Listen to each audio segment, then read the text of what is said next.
The worst day as an entrepreneur is better than the best day in a 9-to-5 job. Amy Porterfield. She is a leading online marketing expert, an entrepreneur, and a best-selling author who helps business owners grow their online businesses.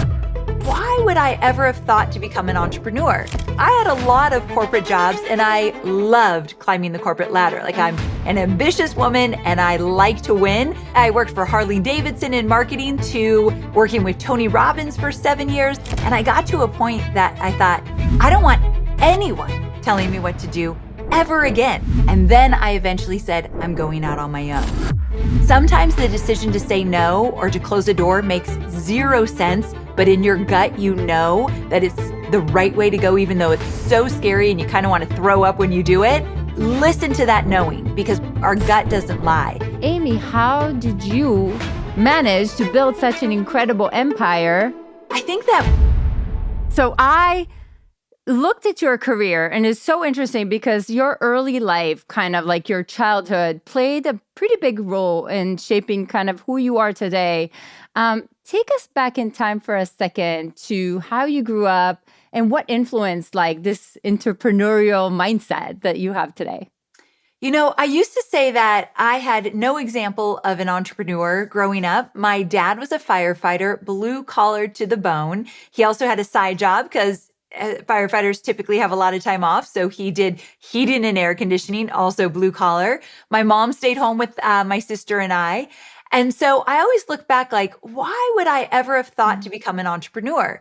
Well, two things. Number one, I actually didn't for a long time. I was in corporate jobs since the day I left college, and from publishing to working with Tony Robbins for 7 years. That was my last corporate job. And I worked for Harley Davidson in marketing. So I had a lot of corporate jobs and I loved climbing the corporate ladder. Like, I'm an ambitious woman and I like to win. So that was always a goal of mine. And then when I found myself working for Tony, that's when I started realizing, wait a second, he talks about being your own boss and talks about going after what you want.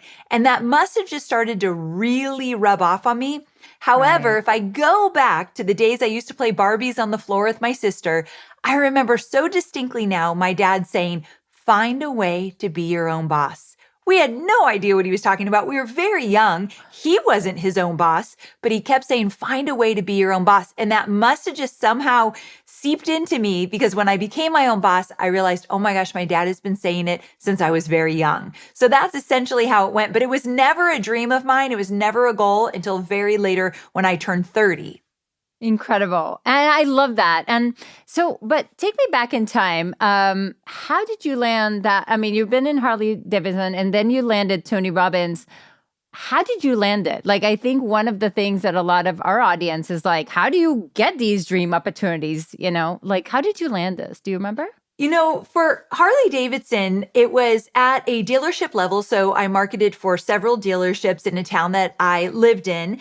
And I don't remember the book, I don't remember the details, but I do remember finding a book of how to get a job in a different way, meaning it's not apply to a job, send a resume. It was essentially find the person that is going to be hiring you, do a lot of research, write a really cool letter that's different than a resume, and find a way to get it to them. And so I don't remember all the particulars, but I do remember doing it differently. I'm always looking for ways to kind of stand out or grab someone's attention, which I do now in online marketing every single day. But that's how I landed the marketing job at Harley Davidson. I came in kind of a different way and had a different experience so that I caught their eye. But for Tony Robbins, it was different. So I was living in Ventura, California, where I was working for Harley, and I had broken up with a boyfriend who I'd been with for a while. And every night I could not sleep. I was heartbroken. It was terrible. So every night I would lay on my couch, hoping I could fall asleep, watching Tony Robbins infomercials that at the time, every single minute, an infomercial was on for Tony. Like, it was a statistic. Every minute you could find a Tony Robbins infomercial. So I had no idea who this guy was, but I was motivated and he got me motivated. And I was like, I want more of this. I feel like my life has come to a big stall with this breakup and not knowing where to go next. So I went to the library, bought some tapes. That's how long ago this was. Got some tapes, even though CDs were out. some reason, I had some tapes and put them in a player, and I would listen to these any chance I got. And so I decided I'm going to go work for him. I loved everything he taught. I believed in his content. I want to go work for him. So I applied for a job. I got an interview. And at the time, I think I was making $60,000 at Harley. And I was offered $30,000, but I could travel the world, work with Tony directly, and have this amazing experience. Now, what I did next, I can't believe I did, because I turned down the job. I don't know who turns down a job working directly with Tony Robbins, but I did, because I knew I was made for greatness. I knew I deserved more. And I did not, at that being that young, I didn't want to go backwards with my pay. I just really couldn't afford 30,000 versus 60. So I politely said no, but I said, if you're looking for somebody to be a manager in your content department, that's the role I was going for, I'm ready and I want it. So just let me know if something becomes available. Within a few months, something did. They came back to me. I landed a director job for content, traveled with Tony, got to work with Tony on the content he did on stage, been to London and Fiji and everywhere, Australia. Amazing. It was incredible. And I learned from the best. And so it was worth holding out. And I just, for those listening, sometimes the decision to say no or to close a door makes zero sense, but in your gut, you know that it's the right way to go, even though it's so scary and you kind of want to throw up when you do it. Listen to that knowing, because we tend to, our gut doesn't lie. And it was the best decision I ever made. Oh my God, I love that, Amy. And I agree. Like, I think many times our instincts already know the answer, but we're rationalizing with data and we're giving ourselves excuses and we're like backpedaling, and it's like we're doing all the things. But I absolutely agree. And by the way, every time I hired somebody against my instinct or something was always off, right? Oh yeah. It's so true. But I wanted it so bad, or thought I'd miss out on an opportunity. So I just said yes and really regretted it. So yes, I totally get that. I love that. So you were landing this incredible role, which I'm thinking, oh my God, this is like a priceless school of opportunity that you just landed yourself. What do you feel is some of the best learning experiences? Again, it was just like all the marketing and all the things, but can you pinpoint some specific things that you literally got from this opportunity? Absolutely. I think the number one thing I learned from working with Tony is to be resourceful.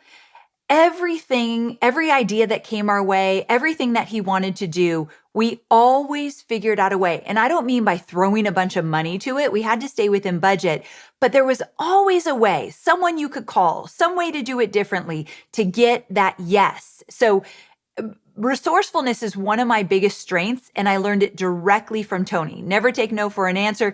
Figure it out. Go beyond your comfort zone. There's always an answer. So that has served me well as an entrepreneur. Another thing was, so I worked in content. So that meant I worked with different events he did, Unleash the Power Within, Date with Destiny, the content that he does on stage. I got to work behind the scenes. It all really comes from Tony, but fine tuning, the writing, the putting it together was my department. And when you walked into my department in the offices in San Diego, California, there's a big sign that says, "Does the customer care?" And I have taken that lesson into everything I do, meaning as an entrepreneur or someone that is in a corporate job, you're creating for customers, but sometimes we start creating for ourselves, throwing in everything in the kitchen sink because we have all this information, or we should do this, we should do that, and what about this? And all of a sudden, it's so overwhelming to your student, to your client, but it felt exciting for you to create, or it felt right, but the customer does not care. Or little details. I'm all about excellence, but sometimes we focus on things that just are not important, and it takes us away from what actually is. Right. So everything we do in my business today, does the customer care? And the answer usually is no. We've gone too far. We've gone down a rabbit hole. We've put too much in it. Let's pull back. So that is one thing. Another thing. And then the final Can I thing, say something about this just a second, Amy? Like, for everybody listening, I think this is so, so important. I want you to literally circle this thing, because I see people doing this with hiring managers. I see people doing this in interviews. I see people doing this with pitches to investors. I see people doing, like, we're trying to give them everything everything we've done in our life, everything, the entire thing. And this is not what they need right now. So really, I can't stress this enough. Amy, you said it so beautifully. Like, think what they actually need to know right now to have a green light, right? Whether it's a client, it's a hiring manager, it's a board seat, it's whatever. Like, so important. Thank you, Amy. I just had to stop this. This is so No, good. I'm so glad that Okay. resonates with you because absolutely every example you gave. Yes, yes, Yeah. yes. I think the Okay. final thing, if I were to talk about three things that I really took away from working with Tony and working on that team, is storytelling. So, what was interesting about working on the content with Tony is every section of content always started or ended with a story. And this is something I sometimes struggle with in my business, and watching the master do it, Tony do it, I can get intimidated pretty quickly. His stories were animated. He brought them to life. He's on stage moving around and telling it, making people laugh and making people cry. But every piece of core content had a personal story tied to it. And I just thought that was such a beautiful way to draw people in and really paint the picture of what you're trying to teach. And so in my business today, we're always documenting stories, looking for ways to weave in stories. And I'm always working on my storytelling skills because it really is a skill. It doesn't come natural to me, but I love weaving in stories when teaching in any kind of way. And that's incredible. And I think we'll talk about it later because you already have a podcast and, and clearly, like, I can already see like how you're answering through stories. So very clearly, like you've been doing this for many, many years. So I also don't want the audience to feel freaked out or have imposter syndrome around it. It is a muscle that you need to build again. And it's like that muscle just gets stronger. But talk to me for a second. Like, it sounds like you've been an incredible opportunity. Like, it was an incredible opportunity, a lot of growth. You clearly have somebody amazing to learn from, and you still decide to leave it all away and take your own path, which could be a daunting decision. So, Amy, take me back in time a little bit to that decision. What made it real for you? That was a tough one for me. I had been at the company for almost 7 years. I had been treated very well. I was making great money. I got great bonuses. I got to travel. All of that was wonderful. But every time Tony got on stage, there was always some little message about be your own boss and find your freedom and create a life on your terms. And I just knew, especially as a woman, I will hit the glass ceiling. And I also knew that there wasn't a lot of different areas I could go at that point. And so one day, without even thinking about what I wanted to do, I was in my job doing my thing. And Tony brought in a bunch of internet marketers to our San Diego conference room. At the time, I had no idea who these people are. And those listening, if you're not in the online space, you might not either. But just in case those who do, Jeff Walker, Evan Pagan, Brendan Bouchard, Frank Kern, like really big names in the online marketing industry. They were all around the table, all men, no women. And I was invited to the meeting to take notes.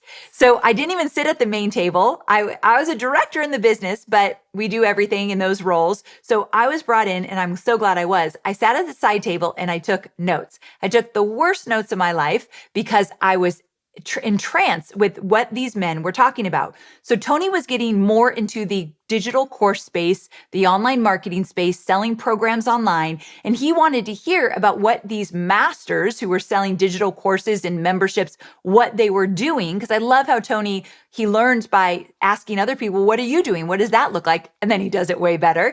And so he had the guys go around and talk about their businesses. They didn't just talk about their businesses. Every single one of them mentioned the word freedom or lifestyle or time with their family. And I just looked around and thought, these guys have figured out how to create a life on their terms. I have no idea what they're doing. I do not know how to create digital courses. I don't even know how to market my own business. I want it. I want a piece of that. And for the next year, I was hungry. I started doing my own research, nights, mornings, anytime I could. What could I create? What could this look like?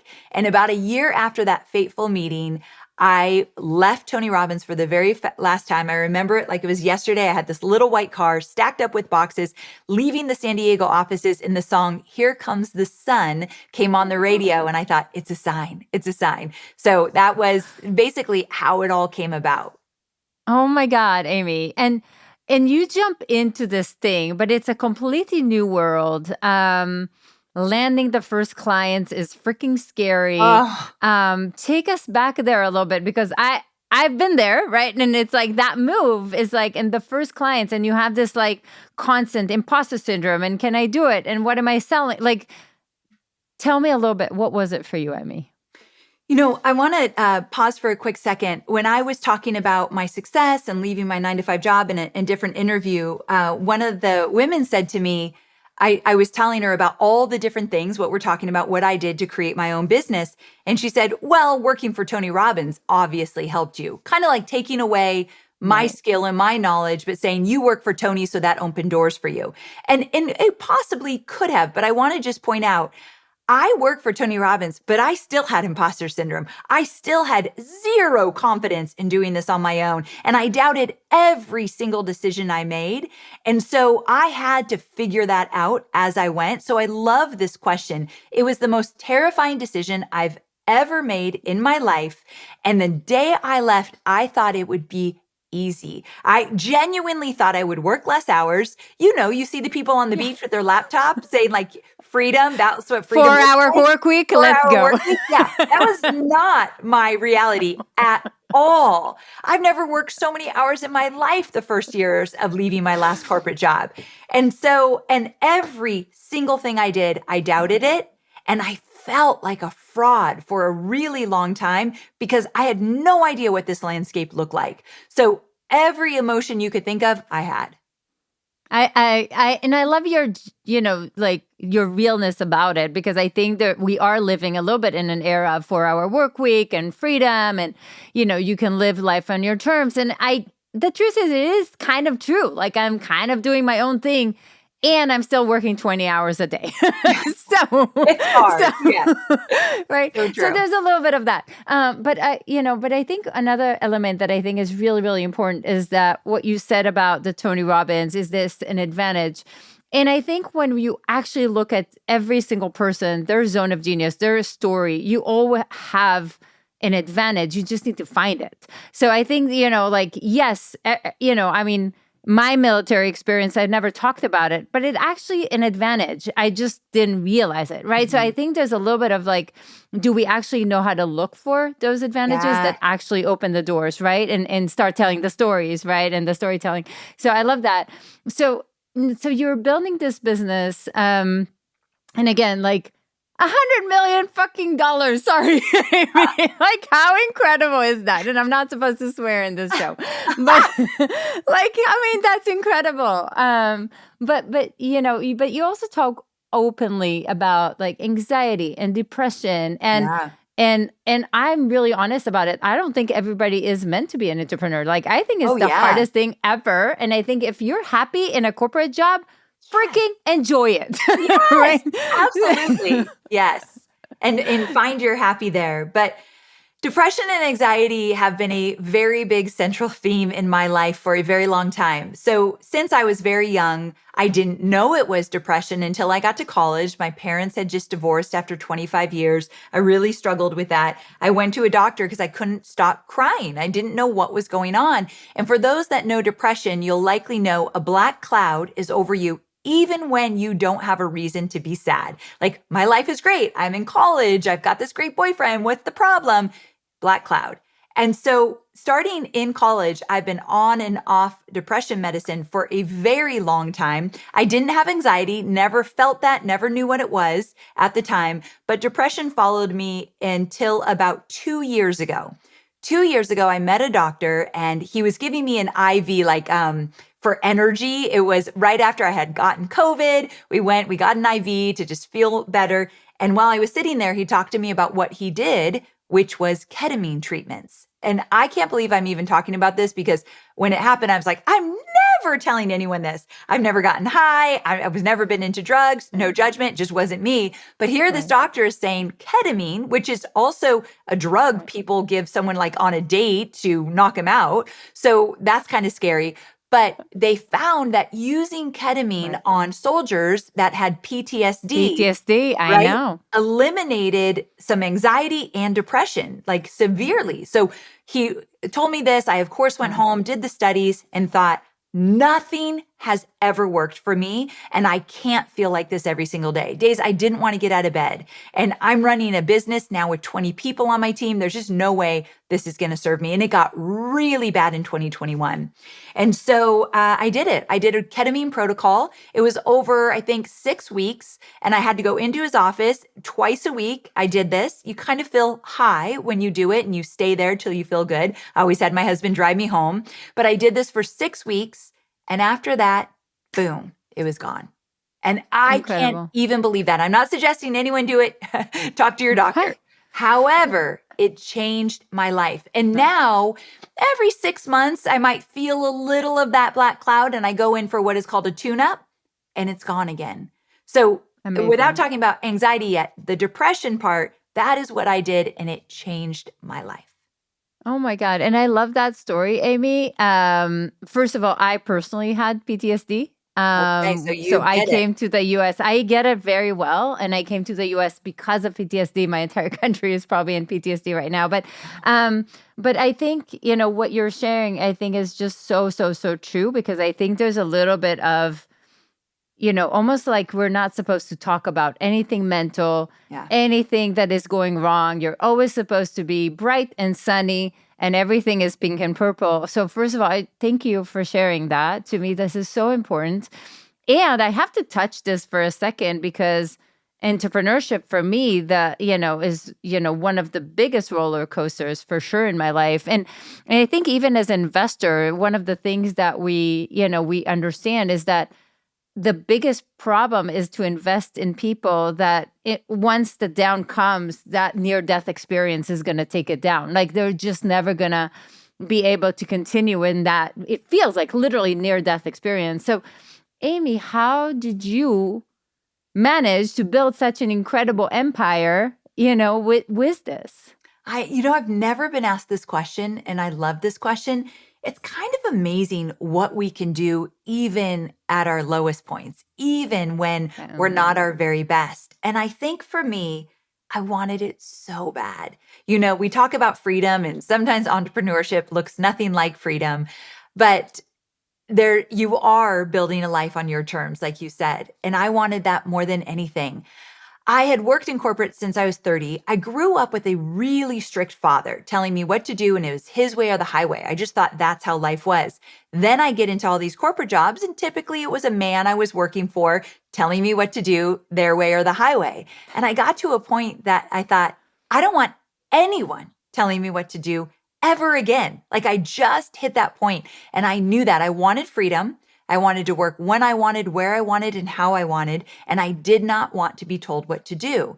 And so with that, on even my darkest days, I knew what I wanted.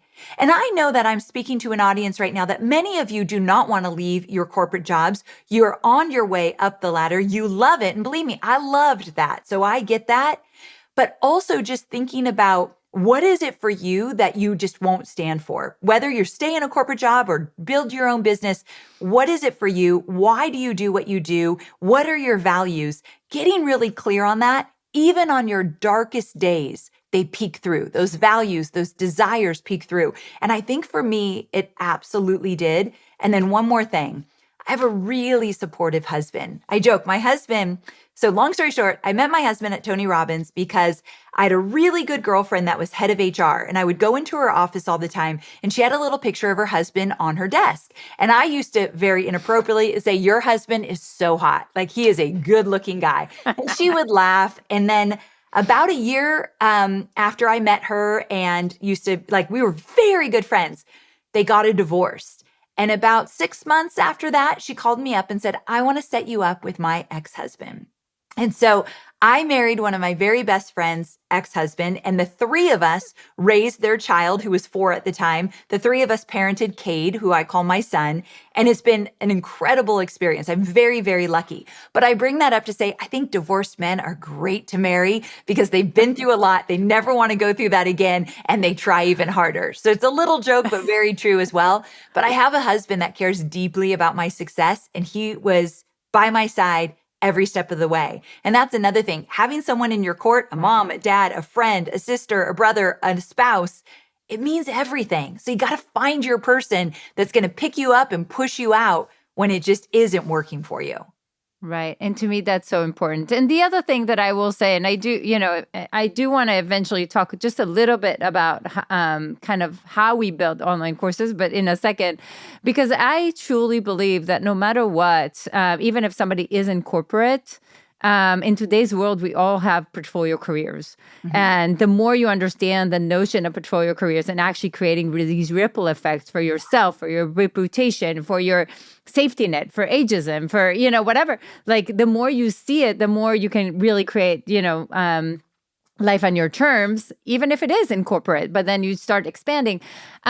So I want to go there, but just for a second, in the 2 weeks notice, you have an incredible book, highly recommended, folks, if you are considering leaving corporate and, but tell me a little bit about, first of all, writing that book and what are some of the biggest things that you want people to shift when they read the book?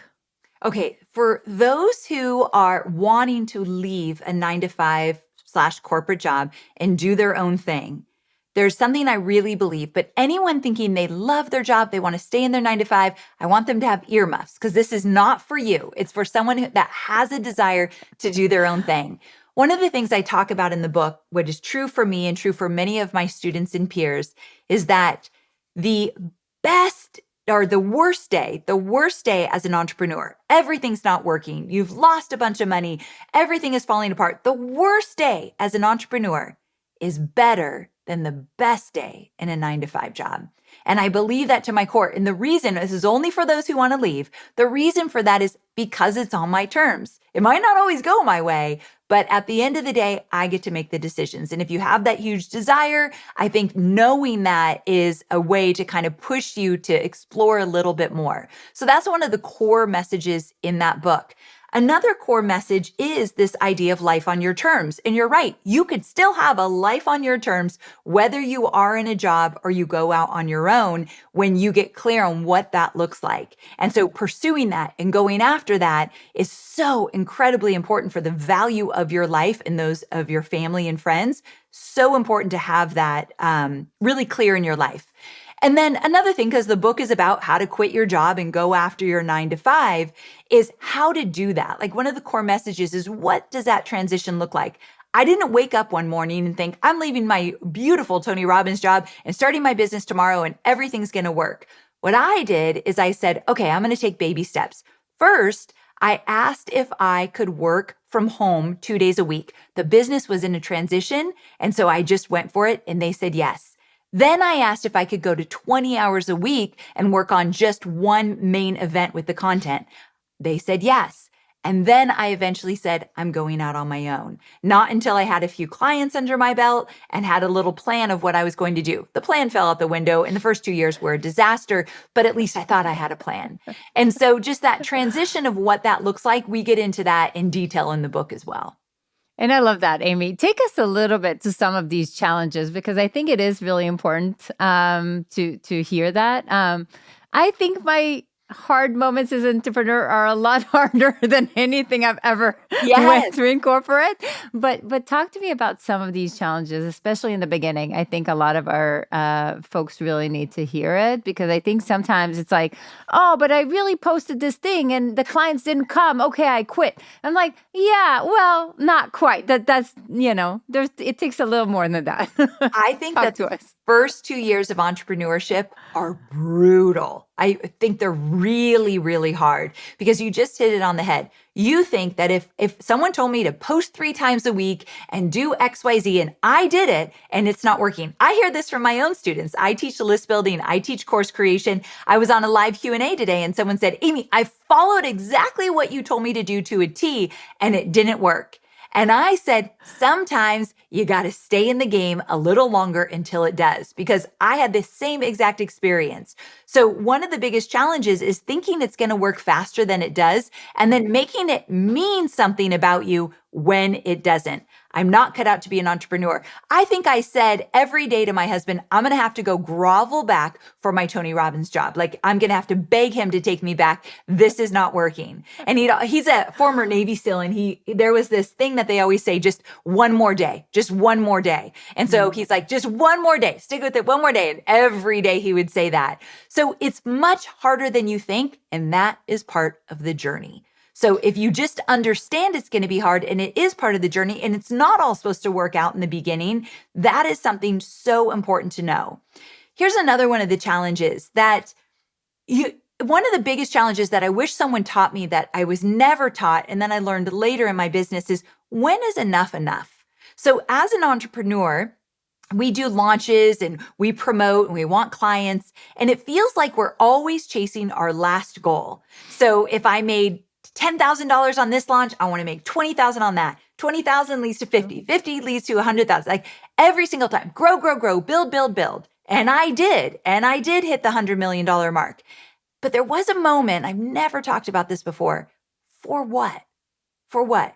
Because I have a lot of money, I have a beautiful life, but I don't need to keep chasing a bunch of revenue. I'd rather focus on the impact I make to my students and work with my team and build beautiful content. And I'm not just saying that because I have the money. I'm saying I wish someone told me years ago so I could get clear on what my enough is, because I've worked myself to the ground at times. Not always. I have my seasons of working too hard and I come out of it and I feel very free and I have a lot of time, but there's been moments that I've worked way too hard. For what? So get clear on what enough is for you and then go out and enjoy your life and not chase the dollar every minute. I love that you said that, Amy, and I think it's so rare to hear it. One of the things that we do with our clients is first of all define their must-haves, and you're right. Sometimes it is finance. Like I just need to make the money, or it gives me confidence, or I might. For me, I wanted to make more than my husband. It was like a thing. I love it. Right? Like and sometimes it's kind of more growth. Like I want new possibilities, new opportunities, titles, whatever. Sometimes it's impact. I need to move the needle. Sometimes it's balance. But no matter what, nothing will give you all four. You need to choose the two that are critical for you. The two others will be a compromise, but it changes all the time. And I think one of the things that we don't realize is how much it changes, and to understand that it's okay that right now I just want freedom. I just want fun. I want experiences.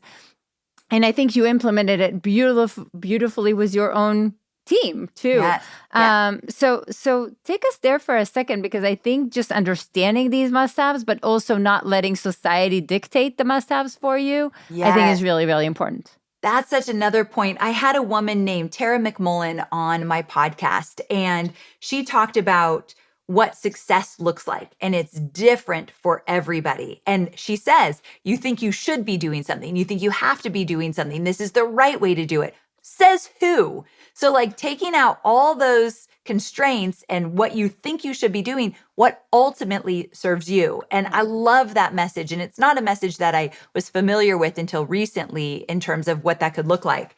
But you had said, talk a little bit about my team. Is that what you said?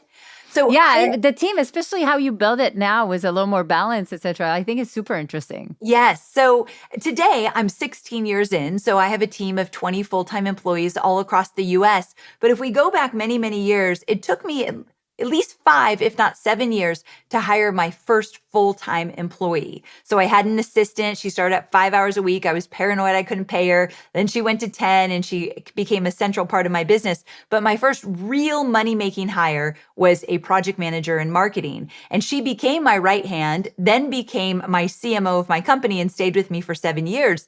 And that role was so paramount because I realized it's very lonely building your own business.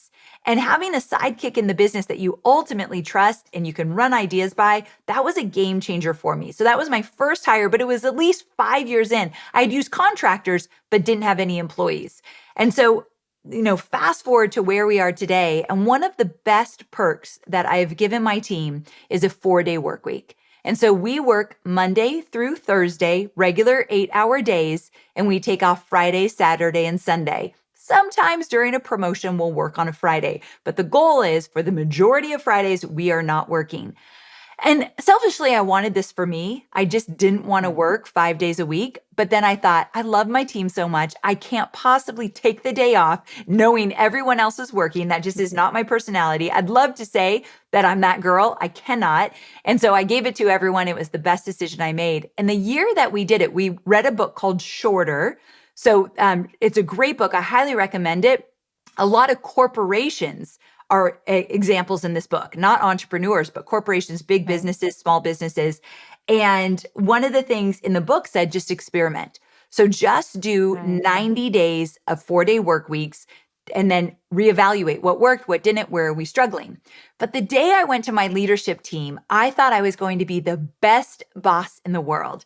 And I presented to my leadership team, I want to go to a 4-day work week for everyone. And instead of saying, you're the best boss ever, we love you, this is so cool, they said, you have lost your mind.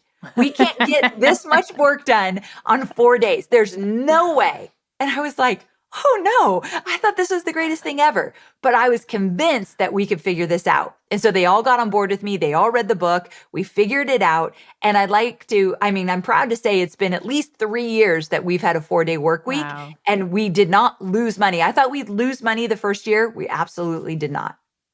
Amazing. And that's incredible. And again, now you're creating, again, not just a paycheck, but the life that you want with the paycheck. And I think that's just so incredible to watch. Yes. And the other thing that you talked about, you mentioned a little bit, when your team pushes back, but that's your team and they love you, et cetera. But what do you do with, and you talk about it a little bit in the book, you don't need everyone to pay attention or to love you, et cetera. Not sure exactly how you say it, but something around there. But that's also very, very hard, especially when you're coming from, I think you're like me, like you like people to like you and, like you want to please, right? And we came to this because we want to also do good in the world, right? So how do you deal with like hate or bashing? It's really easy in the digital age. There's a lot of frustration with clients or with ads or with whatever. So talk to us a little bit about it. Like, I feel like that's a common one, right? Like you need a thick skin. Yeah. And for some people thinking about doing their own thing, that could stop them in their tracks. Like, no way, I can't put myself out there because people are mean online. And the truth is they are. Just today, when I mentioned that Q&A, one of my students said, I had 2 social media posts that went viral last week, which is a very big deal. And she said, the hate on those posts have crushed me. She had 2 employees that were disgruntled. They were really good friends. So they kind of banded together and they just have taken over those posts. And a few things that I told her. Number 1, this is going to happen. It's your social media account. You block them, you hide the post, and they do not need to be anywhere in your world. Now, they could go create little stupid accounts that come in, you don't know who they are, but you just do your best, but it will never be foolproof. The other thing is that you just need a tiny sliver of the internet to pay attention for you to be profitable. There are over 7 billion people in this world, but if you started your business and 20 people hired you, that could be a lot of money. So you need to know that not everybody needs to like you or agree with you in order for you to be ultra successful online. And that is something that really is important for people to understand. And not everyone will like you. And here's the worst part about it. The bigger you get, the more haters you have. So I definitely have people that do not like me, and I am a people pleaser. I have gone to therapy over this. Why wouldn't this person that I really not like me back? And we've had to work on that, and I've had to let it go, which leads me to my final thing, and that is Mel Robbins wrote a book. She's a dear friend of mine. She wrote a book called Let Them. Anyone who is struggling with people pleasing, worrying about what others think, or being deeply hurt by other people's habits or behaviors or anything that they're doing reflecting on you, you have to read the book, Let Them. It is a powerful message and it has really changed my life. Wow. Yeah. I just saw this book and I saw Mel Robbins, was Oprah, etc. I'm like, oh my God, I have to read this because I think this is probably where mine and I think a lot of our audience is like, oh my God, but what will people say? And what will, and what if they don't like it? And what if, and it's definitely, it takes a toll. Like I can feel it even with me.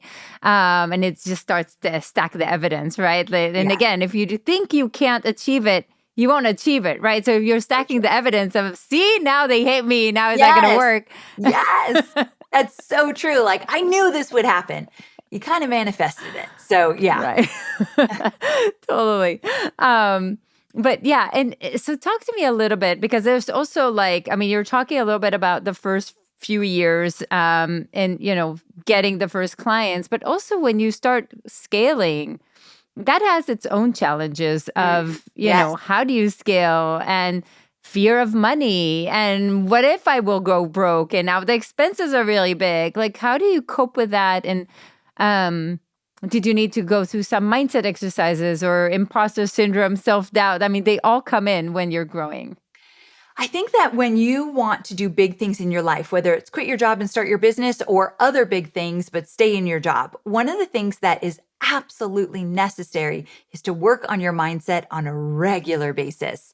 When I worked for Tony Robbins, one of the things he said that I never have gotten out of my mind is that building a business and being an entrepreneur and having success, just in general, even not an entrepreneur, just having success, 80% is mindset, 20% is mechanics, like the strategies and techniques, 80% mindset. So you can bet that since I've started, I've been in masterminds. I've always had some kind of a coach. I read all the self-help books that I can get my hands on, and I have an audiobook in my ear or a podcast, reworking my mindset on a regular basis. My mind is a very dangerous place if it goes unattended. So mindset is a huge, huge piece of the puzzle for me. But I want to talk about money mindset, because this is one that I've definitely dealt with. Many, many years ago, I had just hit $1 million in a calendar year. It was like 3 years into my business. And I was in a mastermind with a bunch of my peers. And there's this one guy in my mastermind that was just brilliant, doing brilliant things with paid advertising and all this stuff. So one day I asked him, hey, will you help me do that in my business, that paid ad strategy? I'll give you a cut of my sales. And he said, I could do one better. Let me be your business partner. Now, I'd like to tell you that I spent weeks mulling over this, talking to a lawyer, talking to my husband, really thinking, is this the right move? I just hit $1 million. This business is working. Took me one night where I said yes. One night's sleep. And the reason for that is I was insecure. I thought that this was a fluke. My success was going to go away. I couldn't do it alone. I've always needed or had a man in my life, my dad, my bosses, to guide me. I need him. And so he came into my business. He did not pay a penny to come into it. He got 50-50. These are decisions I made at a young age, and we killed it. For the next few years, my business went from $1 million to 3 to 5 beyond. It did really well for several years. I think about 3 full years. And then I realized this is the worst decision for me. I'm losing my voice. I'm letting him be my boss. It's not his fault. It's mine. But my business became his. And so I literally would get on a call with him. I'd have 20 action items after the call. He'd have 0. Like he was running the show. And I thought, I have lost myself. So I needed to get out of the partnership. And I said to him, I need to get out. This is not working for me. I want to get my business back. Let's talk about what it's going to take. And the first thing he said was, this is going to be bad for you. And I said, why? And he said, because of how you are with money. And in that time, I was so offended, have no idea what he was talking about. He was absolutely right in terms of how I was with money. I held on to it so tight. I thought it would go away so quickly. I thought it was a fluke. I was scared to spend it. And when you're like this with money, I promise you it does not flow into your life. And so what I've learned over the years is to hold money loosely, be strategic with it, but spend it. Use it to invest in yourself, invest in your business, because when you're making good decisions and spending money, it will come back to you.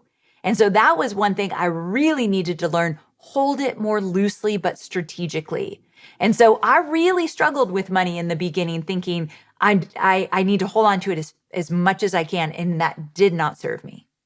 That's an incredible insight, Amy, because I think our instinct, this is how we grow up, right? It's like save, save, save, save, Yes. right? And the truth is, like, you're going to have to invest and lean in.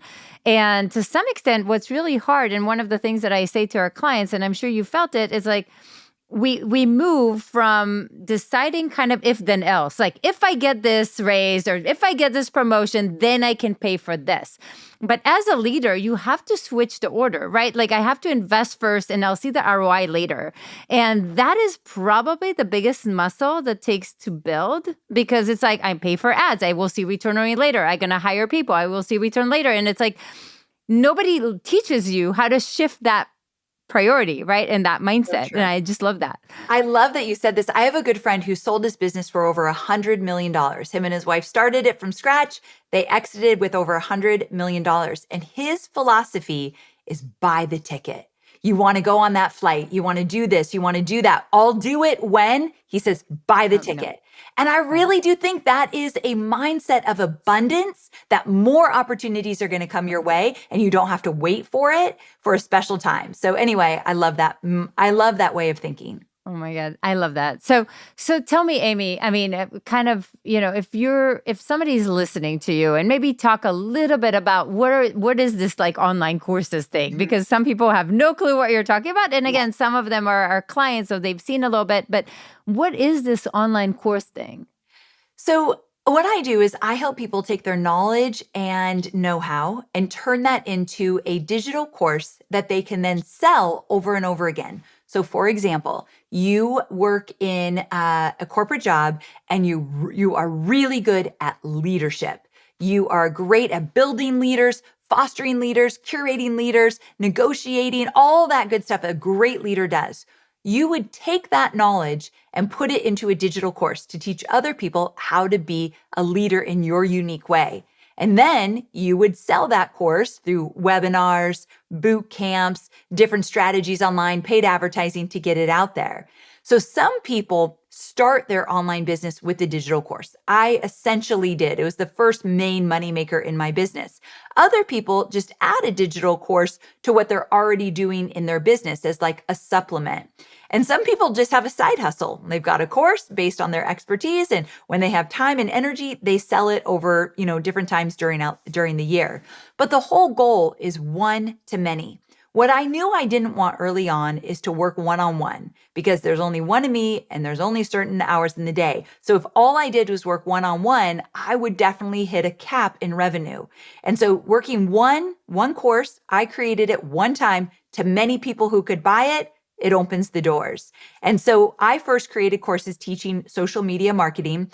They did really well. And people started saying, how are you selling your courses? What are you doing to create them and sell? When I got enough questions like that, I moved my whole business into helping people create digital courses. And to me, I love it. And we're going to need to talk at some point, because I think it's such a beautiful part of this portfolio career that people, I think, really need to figure out how to do.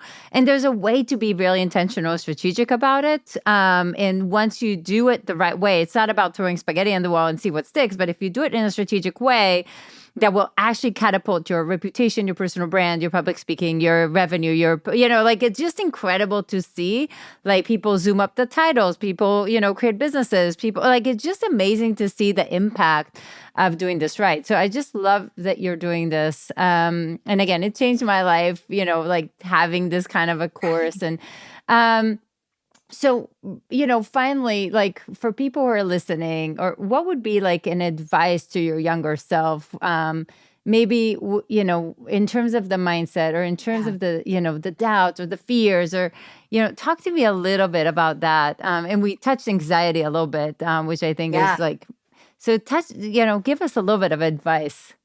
So with the anxiety, I didn't experience that until about 3 years ago. And when I first felt it, I had no idea what this is. What is this feeling? Why is it coming up? And so that kind of coupled with the depression, not a really great combination. So I've had anxiety for a few years now. I take medication for it. It was the only thing. I tried everything. Once I hit medication, it was the best thing for me. And so I wanted to come back to that, because I know I mentioned that came later, but that was also a big part of this. But if I was speaking to my younger self, or I was talking to someone that was just getting into wanting to do their own thing or adding their own thing as a side hustle to what they're already doing, I know this is so cliche, but it is so true. I've lived it for 16 years. make the mistakes. You have to let yourself make mistakes. I grew up always wanting to be a good girl. I wanted my dad to think I was a good girl. I didn't want to make mistakes. I got straight A's in high school. All of that stuff created so much stress. No wonder I have anxiety as an adult. So I wish my family, my dad, my mom said, make those mistakes. It's okay. Do what you got to do because it will shape you. And they have. I will tell you, I have made many mistakes over 16 years, including letting someone have 50% of a multimillion-dollar business. And everything that didn't work out was the biggest lesson to something really good. So the story of getting out of the partnership, we didn't have a real contract. And so again, ridiculous. So we had to get lawyers involved. Never worked with a lawyer in my life. I had to pay for one. It was expensive. So did he. And we got to the point of mediation. Scariest day of my life. We mediated. He was in one room. I was in another. We didn't even talk to each other, but we came to a conclusion of what I needed to pay him to get him out of my business. We made $5 million the final year he was in my business. 18 months later, we made $16 million. This mistake allowed me to find my voice and do something bigger and be courageous. It would have never happened if I didn't have this horrible experience with the partnership. So make your mistakes, learn your lessons, allow yourself to experiment, because I promise you that is what unlocks the success. Ah, my God, mic drop, Amy. This is so good.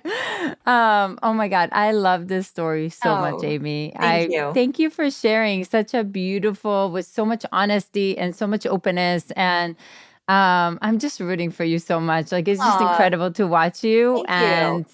Just thank you for sharing, Amy. Yeah, so it's been so great to get to know you a little bit more before I came on the show. I was doing my research and I'm like, this girl's killing it. So I really, I love talking to other entrepreneurs that are making things happen. So it was really a pleasure to get invited. Thank you so much, Amy. More episodes that you're going to love are right around the corner. So definitely make sure to click the like button and subscribe to our channel. Also, who in your life should see this today? Do share this with them. This will inspire and help those you care about and helps us continue to bring amazing guests. And I will see you there.